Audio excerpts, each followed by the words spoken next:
ফেরাউনের স্ত্রী। এই মহিলা অনেক দামি মহিলা, মুসা আলাইহিস সালামের পালক মা। সুবহানাল্লাহ পড়েন। নিজের সন্তান ছিল না, সাইয়েদনা মুসা আলাইহিস সালামকে মায়ের মতো লালন পালন করেছেন। গোপনে গোপনে মুসা আলাইহিস সালামের উপর ঈমান এনেছেন। গোপনে গোপনে রাত্রিবেলা তাহাজ্জুদ পড়ে চোখের পানি ছেড়ে চাইতেন কার কাছে? ফেরাউনের বউ আর ফেরাউনের ফিনান্স মিনিস্টার, অর্থমন্ত্রীর বউ, দুইজন লুকিয়ে কালিমা পড়ে মুসলমান। ফেরাউন কিছু জানে না। সুবহানাল্লাহ। কি আল্লাহর খেলা! ফেরাউন লক্ষ লক্ষ বনী ইসরাইলের ছোট্ট বাচ্চাকে জবাই করেছে একটা বাচ্চাকে ঠেকানোর জন্য। নাম কি? মুসা। আর ফেরাউনের ঘরে আল্লাহ মুসাকে বড় করলেন। কোন সুবহানাল্লাহ! লুকিয়ে লুকিয়ে ঈমান আনলো। ফেরাউনের বউ আসিয়া, অর্থমন্ত্রীর বউ, দুইজন মিলে ফেরাউনের কাছে ঘটনা পৌঁছে গেল, খবর পৌঁছে গেল। ফেরাউন ডেকে পাঠালো দুধের বাচ্চাকে নিয়ে। ফেরাউনের অর্থমন্ত্রীর বউ হাজির। কুখ্যাত সন্ত্রাসী ফেরাউনের নিজের বউ আসিয়াও হাজির। ফেরাউন বলে, এক আল্লাহর উপর কুফরির ঘোষণা দে, আল্লাহকে বলে যা, আমার পায়ের সামনে সেজদা দে, আমি মাফ করে দেব। আসিয়ার এক কথা, জীবন যাবে কিন্তু ঈমান যাবে। ফেরাউনের অর্থমন্ত্রীর স্ত্রীরও এক কথা, যে আল্লাহর কাছে আমরা মাথা নত করেছি, পৃথিবীর কোন শক্তির কাছে ওই মাথা আর নত হতে পারে না। ফেরাউন বলল, তাই নাকি? দেখি তোদের ঈমানের পাওয়ার কত বড়। অর্ডার করলো বিশাল বড় পাতিল নিয়ে আসো, কড়াই নিয়ে আসো, কড়াই ভর্তি তেল গরম করতে শুরু করো। টকবক টকবক করে কড়াইয়ের মধ্যে গরম তেল। ফেরাউন বলে, ও অর্থমন্ত্রীর স্ত্রী, তোমারে অনেক ভালো জানতাম, এখনই আমার পায়ের সামনে সেজদায় লুটিয়ে পড়ো, আল্লাহরে ছাড়ো, আমি তোরে ছেড়ে দেব। অর্থমন্ত্রীর বউ বলে, এত সোজা না। সুবহানাল্লাহ বলে। কি ঈমান? ঈমানের পথে অবিচল থেকে আমার মরণ যেন হয়, তোমারই কাছে মিনতি আমার, তোমারই কাছে মিনতি আমার, মহামহিম দয়াময়, ঈমানের পথে অবিচল থেকে আমার মরণ যেন হয়। পড়ে না আমি, আবার পড়ে না আমি। এক কথা, আল্লাহর সামনে মাথা নত করেছি, কারোর সামনে করব না। ফেরাউন অর্ডার দিল, এই মহিলার দুধের বাচ্চাটারে টান দিয়ে আন, টকবক তেলের মধ্যে, কড়াইয়ের মধ্যে গরম তেলের মধ্যে ছেড়ে দে। মায়ের চোখের সামনে দুধের বাচ্চাকে গরম তেলের মধ্যে ছাড়ে। হিসাবটা কি সহজ নাকি? কথা বলেন। চিৎকার দিয়ে মা কেঁদে ওঠে, ছেড়ে দাও। ফেরাউনের নির্দয় অন্তরে দয়া হয় না।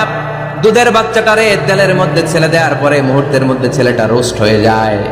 কিন্তু ছেলেটা হাত উঁচু করে ডেকে বলে, মা ভয় পেও না, তোমরা দেখো টকবগে কড়াইয়ের ভেতরে তেল, আসলে মা এটা আগুন না, এটা জান্নাতের বাগান। ও মা, ফেরাউনের দিকে তাকাসটা রে মা, আমার মতো দৌড় দিয়ে তেলের মধ্যে ঝাঁপ দে। আল্লাহু আকবার। ফেরাউনের অর্থমন্ত্রীর বউয়ের ঈমান দ্বিগুণ হয়ে যায়, 3 গুণ হয়ে যায়। সে বলে, ফেরাউন, গোটা পৃথিবীটারে এক পাশে করতে পারবি, কিন্তু আমার মাথাটা তোর পায়ের সামনে নোয়াতে পারবি? ফেরাউনের অর্থমন্ত্রীর ওই স্ত্রীকে বাচ্চার পরে ওই তেলের মধ্যে ঢেলে দেওয়া হলো। ওই মহিলাটাও রোস্ট হয়ে যায়। বাকি রইল ফেরাউনের বউ আসিয়া। কি নাম? আসিয়া কিন্তু দৃশ্যটা দেখেছে, চাক্ষুষ মৃত্যু দেখেছে দুইজনের। ফেরাউন বলে, আসিয়া, কত অন্তরঙ্গ সম্পর্ক আমাদের, আজীবন কত ভালোবাসা ছিল, কত খুনসুটি ছিল, কিন্তু আমার পায়ের মধ্যে সেজদা দিয়ে প্রমাণ কর তুই আমারে ভালোবাসিস। আসিয়ারও একই কথা, জীবন দিব কিন্তু ঈমান দিব না। ফেরাউন বলল, তোকেও আমি ছাড়বো না, তোকে আমি উলঙ্গ করব। হাজার হাজার মানুষের সামনে আসিয়ার কাপড় টেনে নেওয়া হলো, তক্তার মধ্যে শুইয়ে তক্তার মধ্যে হাতে পায়ে পেরেক মারা হলো। হাতের এই পাশ দিয়ে পেরেক ঢুকে ওই পাশ দিয়ে বেরোয়, তক্তার এ পাশ দিয়ে ঢুকে ও পাশ দিয়ে বেরোয়, ফিনকি দিয়ে রক্ত বের করে। আসিয়া সহ্য করতে না পেরে ডেকে বলে, আল্লাহ, ফেরাউন থেকে তুমি আমারে বাঁচাও। এই দোয়াটা সূরাতুত তাহরিমে আল্লাহ সরাসরি কোট করেছেন, রব্বিবনিলি ইনদাকা বাইতান ফিল জান্নাহ।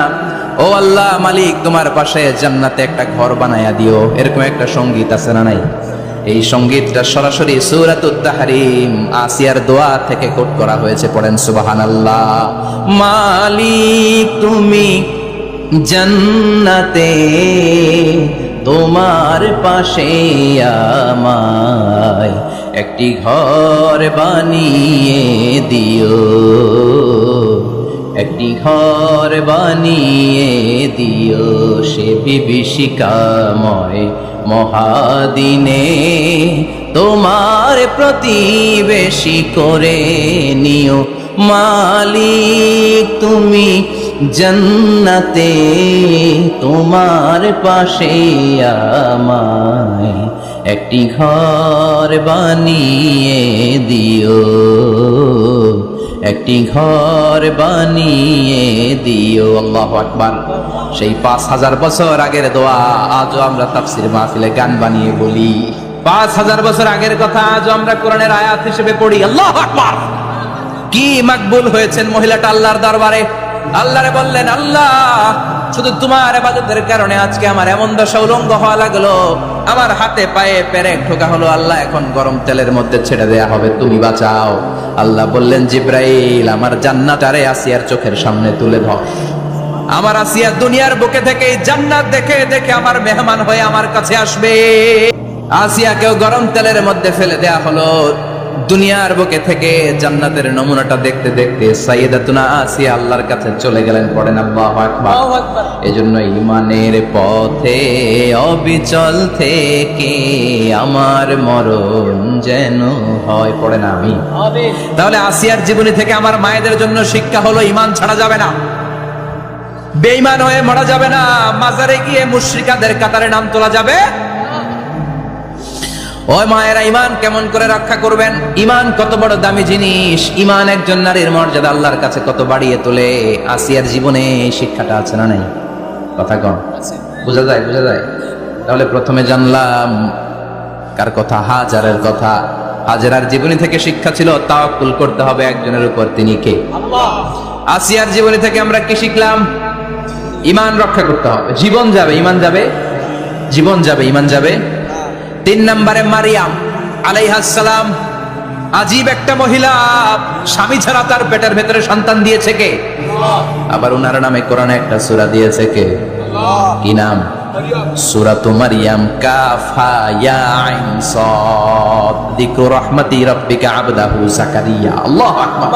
কি সুন্দর সূরা, কি অন্তমিল, কি চমৎকার ঘটনার বর্ণনা। উনার নামেও সূরা, উনার ফ্যামিলির নামেও সূরা। উনার আব্বার নাম ইমরান, মায়ের নাম হান্না বিনতে ফাখুজ। উনাদের ফ্যামিলিটা আল্লাহর কাছে এত প্রিয়, আল্লাহর একটা সূরা দিলেন ইমরানের পরিবারের সূরা। কোন? সুবহানাল্লাহ। কোরআনের 3 নাম্বার সূরা, সূরাতু আলে ইমরান। কি নাম? সূরাতু। আবার কোরআনে আল্লাহ ওনাকে বলেছেন সিদ্দিকা, মানে সত্যবাদী নারী। আবার আল্লাহ বলেছেন ওয়ালাইসা যাকারু কাল উনসা, এটা এমন মেয়ে কোন পুরুষ এই মেয়ের মতো হতে পারে? ওনার মা হান্না বললেন, আল্লাহ আমার পেটে ছেলে না মেয়ে আমি জানি না। যখন মারিয়াম পেটে, আল্লাহ ছেলে হোক মেয়ে হোক বাইতুল মুকাদ্দাসের খাদেম হিসেবে তুমি কবুল করে নাও। আমার পেটে যা আছে তোমার জন্য মানত করে দিলাম। কিন্তু ভূমিষ্ঠ করার পরে দেখে মাইয়া, ভূমিষ্ঠ করার পরে দেখে কি? মেয়ে। ভাবছিল ছেলে, ছেলে হইলে খাদেম হবে, এখন মেয়ে। আল্লাহ বলে চিন্তা করো না, সাধারণ মেয়ে না। ওয়ালাইসা যাকারু কাল উনসা, এটা এমন মেয়ে কোন ছেলেরাও এই মেয়ের মতো হতে পারে। এই মেয়েকে দিয়ে দেওয়া হলো। বাইতুল মাকদাস, one of the major 3 mosques in Islam, ইসলামের সর্বশ্রেষ্ঠ 3টা মসজিদের একটা। এই বাইতুল মুকাদ্দাসের খাদেমা ছিল উনি। মসজিদ ক্লিন করতো আর ইবাদত করতো, ইবাদতে মশগুল হয়ে থাকতো, পাগল পড়া হয়ে থাকতো, চক্ষু বন্ধ করে আল্লাহর কথা স্মরণ করতো। মর্যাদা আল্লাহ তো বাড়িয়ে দিলেন, আনসিজনাল যত জান্নাতি ফল সব সামনে এসে হাজির হয়ে যেত। ওনার খালু জাকারিয়া এসে বলতেন, আন্না লাকে হাযা, ও মারিয়াম এই ফল তো এই সিজনে ফিলিস্তিনে নাই, পাইলা কই? তিনি বলতেন, হুয়া মিন ইনদিল্লাহ, রব্বুল আলামিন জান্নাত থেকে ফলের ব্যবস্থা করেছে। কোরআন সাক্ষী, আন্না লাকে হাযা, কোত্থেকে এই ফ্রুট পাইলা? আনসিজনাল, এটা তো এখানে নাই। উনি বললেন, হুয়া মিন ইনদিল্লাহ, ইন্নাল্লাহ ইয়ারযুকু মান ইয়াশাউ বিগাইরি হিসাব, আল্লাহ এরকম যারে চায় বিগাইরি হিসাব রিজিক দিয়ে থাকে। সুবহানাল্লাহ বলেন। সব সময় আল্লাহর ইবাদত, সব সময় তাহাজ্জুদ, সব সময় জিকির করতেন, লা ইলাহা ইল্লাল্লাহু মুহাম্মাদুর রাসূলুল্লাহ। ওনার পুরো জীবনের কোন মুহূর্ত আল্লাহর জিকির থেকে খালি যায় নাই, সব সময় ইবাদতে মশগুল, সব সময় কি? তার মানে মারিয়ামের জীবনী থেকে আমাদের শিক্ষা, আমার মায়েরা আপনারা ইবাদতে মশগুল থাকতে হবে। কিন্তু দুর্ভাগ্যজনক হলেও সত্যি, আমার বোনেরা জি বাংলা নিয়ে মশগুল থাকে। ওনারা মশগুল থাকে ঠিকই, তবে আবাদত নিয়ে না। কি নিয়ে? কথা কন। জি বাংলা কি এখনো দেশে চলে? স্টার জলসা এগুলো চলে, কিরণমালা, এই সিরিয়ালগুলো চলে। নতুন সিরিয়াল আসছে, নাম কত কয়েকটা, ওয়াজ মাহফিলে বলা লাগবে আমাদের। কি নাম, কি চলে এখন জানো না তুমি? সর্বনাশ, পাগলের মতো মহিলাগুলো বসে থাকে, রাতে দেখতে না পারলে সকালে কাজা কাফার আদায় করে, আছে না নাই? কাজা আদায় করে ফেলে সকালে। খবরদার, জি বাংলা, স্টার জলসা, হিন্দি মুভি নিয়ে মশগুল থাকা যাবে না আমার বোনেরা। আপনিই পারেন আপনার ফ্যামিলিটারে জান্নাতে ফ্যামিলি বানাতে, আপনিই পারেন পরিবারটারে শান্তিময় করতে। নারী ভালো তো পরিবার ভালো। এজন্য মারিয়াম আলাইহিস সালামের জীবনী থেকে আমার বোনদের জন্য শিক্ষা, ঘরের সব কাজ শেষে অবসর যে সময়টা পাবো, ইবাদতে মশগুল হয়ে যাব, ঠিক কিনা? ইবাদতে মশগুল থাকার দরকার আছে না নাই? তাহলে মারিয়ামের মতো আপনাদের মর্যাদাও বাড়িয়ে দিবে কে? কয়জনের জীবনে গেল, আর বাকি কয়জন শুনবেন? কষ্ট হচ্ছে? এরপরে বিশ্বনবীর প্রথম বউ খাদিজা। কি সুন্দর না, খাদিজা বললে ভালো লাগে না? প্রথম নারী যিনি কালিমা পড়ে ইসলাম ধর্ম গ্রহণ করেছেন, আমাদের আম্মা জান। বিশ্বনবীর প্রথম বউ, 25 বছর বিশ্বনবীর সাথে সংসার করেছেন, 3 বছর বিশ্বনবীর সাথে জেল খেটেছেন, শিয়াবে আবি তালেবে। কেমন বউ? জামাইও জেলখানায়, বউ জেলখানায়। বিশ্বনবীর সবগুলো বাচ্চা সন্তান, ছেলে মেয়ে এই মহিলার গর্ভ থেকে এসেছে, একজন ছাড়া, ইব্রাহিম। ইব্রাহিম বিশ্বনবীর আরেক বউ মারিয়ার গর্ভে এসেছে, বাকি সব খাদিজার গর্ভে। যে আমরা ফাতেমা, বিশ্বনবীর কন্যার নাম কি? ফাতেমার মায়ের নাম কি? খাদিজা। সুবহানাল্লাহ। ফাতেমা, রুকাইয়া, উম্মে কুলসুম, জায়নাব, এই 4 জনের মাই খাদিজা। আবার আব্দুল্লাহ, কাসেম, এদের মায়ের নামও খাদিজা। বিশ্বনবীর সব সন্তান এসেছে খাদিজার পেট থেকে। বরকত বেশি না কম? বিশ্বনবী ভয় পেলে খাদিজার কাছে গেলে ভয় কেটে যেত, সাহস যোগাতেন, শেল্টার দিতেন, ছাতার মতো মাথার উপরে দাঁড়িয়ে থাকতেন। আল্লাহু আকবার। বিশ্বনবী বলতেন, রুজিক তো হুব্বাহা, খাদিজার ভালোবাসা আমার অন্তরে আল্লাহ রিজিক হিসেবে দিয়েছে। আবার বিশ্বনবী বলতেন, আল্লাহ যেই কিয়ামতের দিন বন্ধু বন্ধুরে চিনবে না, ভাই ভাইরে চিনবে না, কেউ কাউরে চিনবে না, ওই কঠিন দিনে আমি আমার খাদিজারে যেন ভুলে না যাই, আমার খাদিজারে যেন দেখা মাত্রই চিনতে পারি এটা আমার খাদিজা। খাদিজাকে নিয়ে মা আয়েশা একদিন একটা কটু কথা বলেছিল, ও নবী, কবে আপনার এই বুড়ি মহিলা, বুড়ি বউ খাদিজা ইন্তেকাল করেছে, তারপরে কত সুন্দরী সুন্দরী বউ আমরা এসেছি, আমার ভালো লাগে না? খালি বুড়ির কথা কনবে, খালি বুড়ির কথা স্মরণ করেন। আমরা আছি, আমাদের দিকে তাকান, আমরা কত সুন্দরী, আমরা কত ভালো। বিশ্বনবী রেগে গেলেন, মা আয়েশাকে এইভাবে ধরলেন। জীবনে কোনোদিন কোন স্ত্রীর গায়ে হাত তোলে নাই, শুধু ওই দিন মা আয়েশাকে এইভাবে ধরেছিলেন আর বলেছিলেন, আয়েশা খবরদার, জীবনে এই কথা বলবা না। আমার খাদিজা আমার বিপদের দিনের সঙ্গিনী, তোমরা আমার সুখের দিনের সঙ্গিনী। তোমরা কেউ আমার সাথে জেল খাটো নাই, খাদিজা আমার সাথে জেল খেটেছে 3 বছর। কয় বছর? খাদিজা যখন ইন্তেকাল করলো, বিশ্বনবী কবর দিলেন, দোয়া করলেন আর কাঁদলেন। সাহাবারা দোয়ার শেষে চলে যায়। আবু বকর বললেন, নবী কবর দেয়া হলো, খাদিজাকে দোয়া করা হলো, এবার চলেন। বিশ্বনবী তবুও যান না। বিশ্বনবী বললেন, আবু বকর তোমার মনে চাই তুমি ঘরে ফিরে যাও, আমি যাব না। আল্লাহু আকবার। কি মহিলা ছিল! বিশ্বনবীকে সবসময় আগলে রেখেছে, শেল্টার দিয়েছে, প্রতিভক্ত ছিল। খাবার নিয়ে বিশ্বনবীর জন্য এদিক সেদিক যেতেন, বিশ্বনবী না আসলে খেতেন না। বিশ্বনবীকে কলিজার চাইতো বেশি ভালোবাসতো, পতি যা বলবে তাই শুনতো। ও মায়েরা, খাদিজাতুল কুবরার জীবনী থেকে আপনাদের জন্য শিক্ষা হলো প্রতিভক্তি। কি ভক্তি? এখন প্রতিভক্তি নাই, আমরা করি নারী ভক্তি। এখন নারী নির্যাতন কমে গেছে বাংলাদেশে, বেড়ে গেছে পুরুষ নির্যাতন। কথা কর। এখন আমরা ভক্তি করা লাগে, আমরা ভক্তি না করলে ঘরে খাওয়ান নাই, এরকম ঝামেলা আছে না নাই? কথা বলেন। মায়েরা, বোনেরা, আপনার স্বামী যদি আপনার উপর না খুশ থাকে, আপনার ইবাদত আপনাকে বাঁচাতে পারবে না।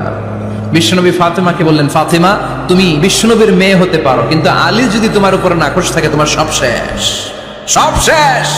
আবার বিশ্বনবী বললেন, আমি যদি এক আল্লাহ ছাড়া কারো সামনে মাথাটা নত করার বিধান দিতাম, এক আল্লাহ ছাড়া যদি কাউকে সেজদা করতে আমি বলতাম, আমি দুনিয়ার সব নারীদের বলতাম স্বামীর পায়ে সেজদা দিয়ে পড়ে থাকো। কি সম্মান আল্লাহ দিলেন স্বামীকে! আপনার জান্নাত আপনার স্বামীর ভেতরেই। স্বামীকে সন্তুষ্ট করেন, স্বামীর আনুগত্য করেন, দেখবেন ফ্যামিলিটা সুন্দর হবে। আর স্বামীরা স্ত্রীদেরকে ভালোবাসেন, স্ত্রীদেরকে ভালোবাসার গল্প শোনাবেন, দামি দামি শাড়ি কিনে দিবেন, তারপরে রাত্রিবেলা গান শোনাবেন। শুধু বউয়ের গান, শালীর গান না, বাবির জন্য না, চাচাতো বোনের জন্য না, উল্টাপাল্টা জায়গায় করলে গুনাহ আছে না নাই? স্ত্রীর সাথে প্রেম নিবেদন করেন, ভালোবাসা নিবেদন করেন, সংসারটারে শান্তিপূর্ণ করে দিবে কে? তার মানে খাদিজাতুল কুবরার জীবনী থেকে শিক্ষা কি? ভুলে গেছি কি শিক্ষা? প্রতিভক্তি। কি ভক্তি? স্বামীকে ভক্তি করা লাগবে, তা না হলে জান্নাত নাই। এরপরে বিশ্বনবীর একমাত্র কুমারী বউ নাম কি? আয়েশা। বিশ্বনবী বললেন উরিতুকি ফিল মানামি সালাসা লায়াল। আয়েশা, বিয়ের আগে তোরে কিন্তু আমি 3 বার স্বপ্নে দেখছিলাম। সুবহানাল্লাহ কইবেন না? বড্ড খুশি হয়ে গেলেন আয়েশা।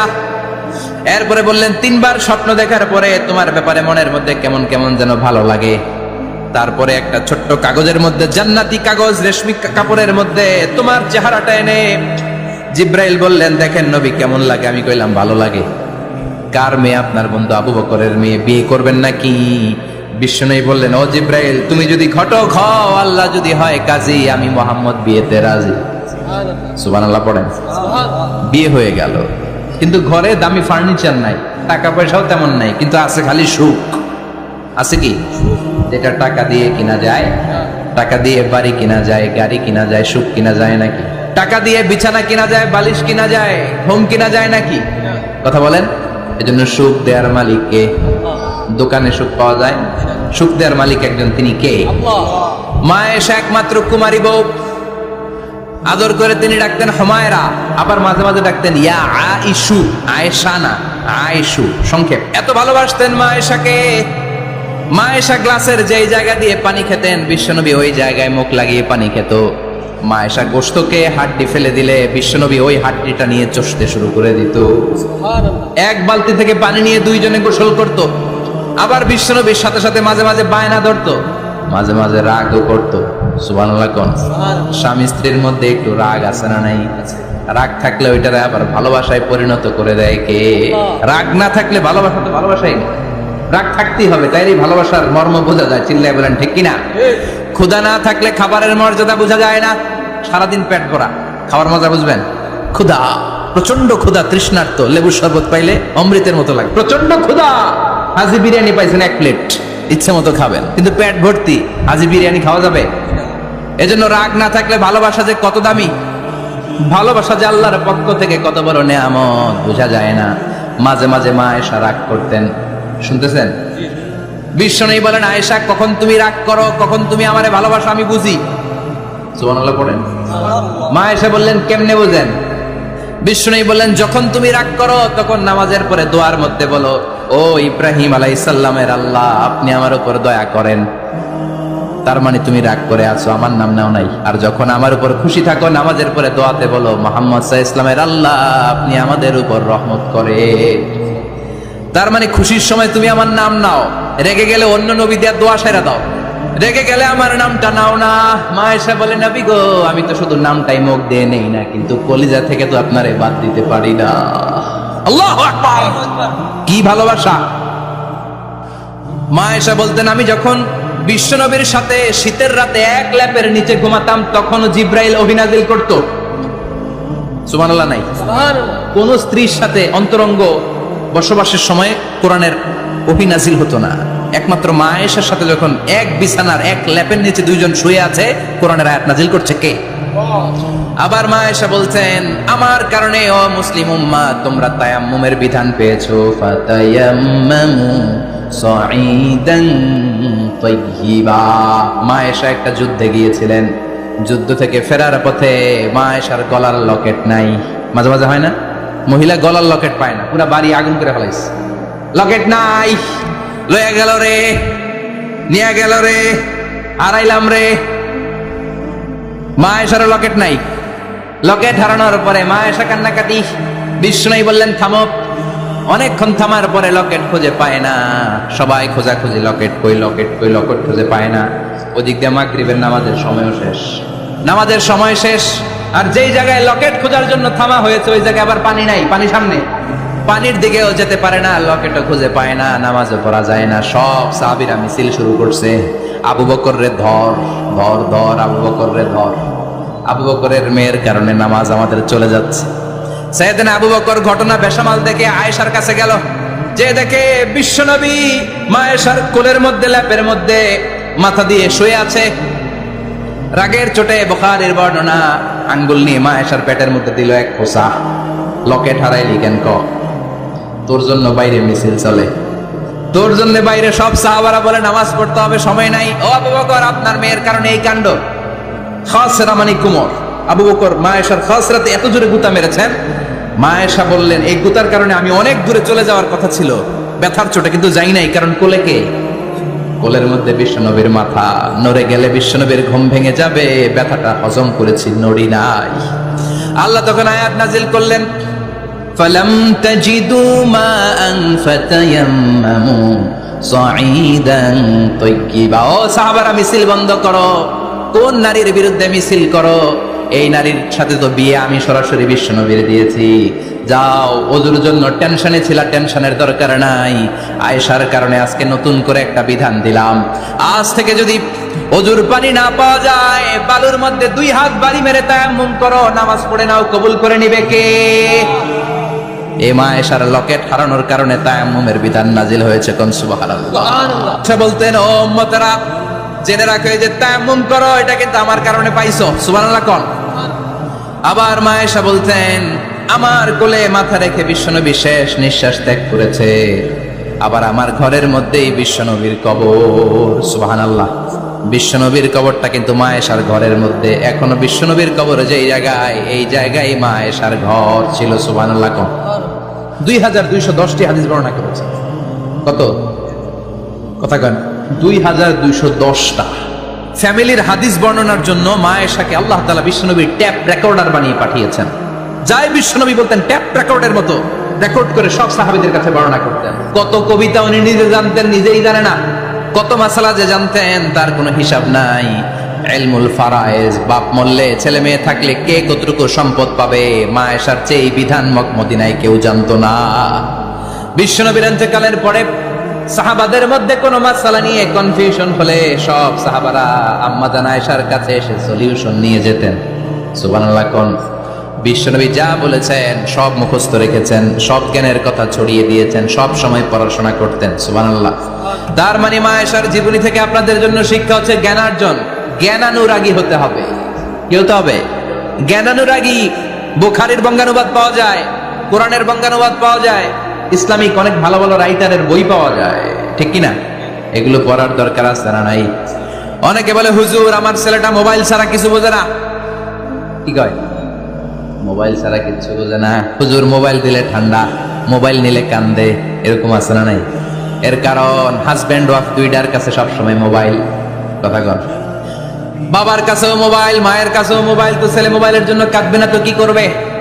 বাবার হাতেও যদি বই থাকে, মায়ের হাতেও যদি বই থাকে, ছেলে মোবাইল চাবে নাকি? ছেলেও চাবে বই, ছেলে চাবে কি? কথা বুঝতে পেরেছেন? এই জন্য জ্ঞান অনুরাগী হতে হবে মা আয়েশার মতো।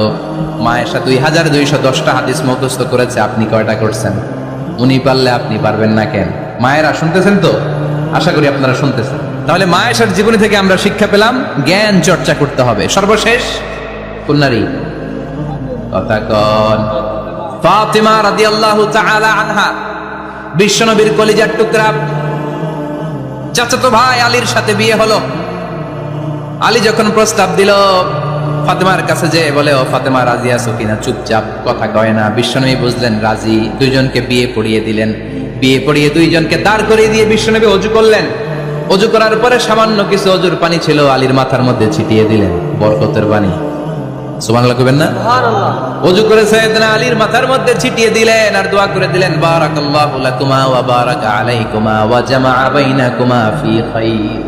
আল্লাহ তোমাদের দুইজনকে বরকত দিয়ে দাম্পত্য জীবন শুরু করার তৌফিক দান করুক। আবার দোয়া করলেন, আল্লাহুম্মা বারিক লাহুমা ফি বিনাইহিমা, ওদের সম্পর্কে বরকত দেন। ওয়া নাসালিহিমা, শিবলিহিমা, ওদের গর্ভে যে সন্তান আসবে এগুলোর শ্রেষ্ঠ সন্তান বানান। 1 বছরের ব্যবধানে ঘরটাকে আলোকিত করে প্রথম সন্তানের জন্ম হাসান। সুবহানাল্লাহ। হাসান রে বিশ্বনবী এত আদর করেছেন, বিশ্বনবীর কাছ থেকে এত আদর কেউ কোনোদিন পায় নাই। হাসান রে বিশ্বনবী ডাকতেন লুকা। বুখারীর বর্ণনা। শব্দটা কি? লুকা মানে পিচ্ছি। ছোট বাচ্চাদেরকে আপনারা কি কন? আরে পিচ্ছি তো আমি কইছি, আপনারা কি কন? বাবু বলেন। আর কিছু কি বলেন? আর আর কিছু নাই। তাহলে এই যে বাবু পিচ্ছি, হ্যাঁ, এই বাবু পিচ্ছি আরবি হচ্ছে লুকা। বিশ্বনবী ফাতেমার ঘরে এসে বলতেন, আইনা লুকা, পিচ্ছিটা কই রে? আমার হাসান কই, আমার নানা ভাই কই? আর বিশ্বনবীর আওয়াজ শুনলে হাসান এসে বিশ্বনবীর কাঁধে, আল্লাহু আকবার, আল্লাহু আকবার। বিশ্বনবী বলতেন, ফাতেমা আমার কলিজার টুকরা, যে ফাতেমারে কষ্ট দেয় সে আমারে কষ্ট দেয়, ফাতেমারে আনন্দ দেয় মানে আমি বিশ্বনবীরে আনন্দ দেয়। এই ফাতেমা সব সময় পর্দায় থাকতেন, দিনের বেলা বেরোতেন না, সারা দিনে টয়লেট করতেন একবার, সেটাও করতেন রাত্রে, যাতে দিনের বেলা কেউ তারে না দেখে। কি ব্যালেন্স লাইফ, কি ব্যালেন্স লাইফ! রাতে একবার টয়লেটে যাওয়া মানে কি সারাদিন খাওয়া দাওয়া এরকম ব্যালেন্স করে করতেন। কেউ দেখতে পারে নাই ওনারে কেমন ছিল, কেউই জানতো না। এমন ভাবে চলাফেরা করতো, কোনো পুরুষদের সামনে দিয়ে কখনো যেতেন না। এই জন্য ইন্তেকালের আগে আলীকে বললেন, আলী, বিশ্বনবীর ওসিয়ত অনুযায়ী কিছুদিন পরে আমি আমার বাবার সাথে সাক্ষাৎ করব। ইন্তেকালের সময় বেশি লোক আমার জানাজাতে আসার দরকার নাই, নিজেরা দোয়া করে দিলে চলবে। আর আমার জানাজার খাটিয়ার উপর দিয়ে বিশাল একটা বোরকা দিয়ে দিও। এটার আরবিতে বলে নাউশ। কি বলে? এই প্রথম কোন নারী তার খাটিয়ার উপরে নাউশ ব্যবহার করেছে, জন্য এটাকে বলে সুন্নাতু ফাতিমা, ফাতেমার সুন্নাত। সাইয়েদাতুনা ফাতেমার আগে কেউ জানাজার খাটিয়াতে নাউশ ব্যবহার করে নাই। আল্লাহু আকবার। আলীকে বলে গেলেন, আলী, অল্প কয়েকজন পুরুষ নিয়ে জানাজা দিও, বেশি মানুষের কাছে আমার নিও না। দুনিয়ার বুকে আমি লুকিয়ে লুকিয়ে চলতাম, মরার পরে লুকিয়ে লুকিয়ে আল্লাহর কাছে চলে যেতে চাই, পুরুষদের সামনে আমার নিও না। ও মা, এই ফাতেমার জীবনী থেকে আপনার জন্য শিক্ষা হলো পর্দা। সব সময় পর্দাটা দেহে থাকার দরকার আছে না নাই? রাজি আছেন তো? তাহলে এই 6 জন নারীর জীবনে যদি আমার মায়েরা পরে, আমার মায়েরা বোঝে, ওই মায়েরা বিপদগামী হতে পারে নাকি? হতে পারে। তাহলে 6 জনের আবার রিভাইজ করে চলেন। প্রথমে বললাম কার কথা? হাজার। হাজারের জীবনী থেকে শিক্ষা কি? আল্লাহর উপর তাওয়াক্কুল। 2 নম্বরে বললাম কার কথা? আসিয়ার কথা। আসিয়ার জীবনী থেকে শিক্ষা হলো ইমানের পথে অবিচল থাকতে হবে, ঠিক কিনা? তারপরে মারিয়ামের জীবনী থেকে শিক্ষা হলো সব সময় ইবাদতে মশগুল। খাদিজার জীবনী থেকে শিক্ষা হলো প্রতিভক্তি, স্বামীর প্রতি আনুগত্য। মা আয়েশার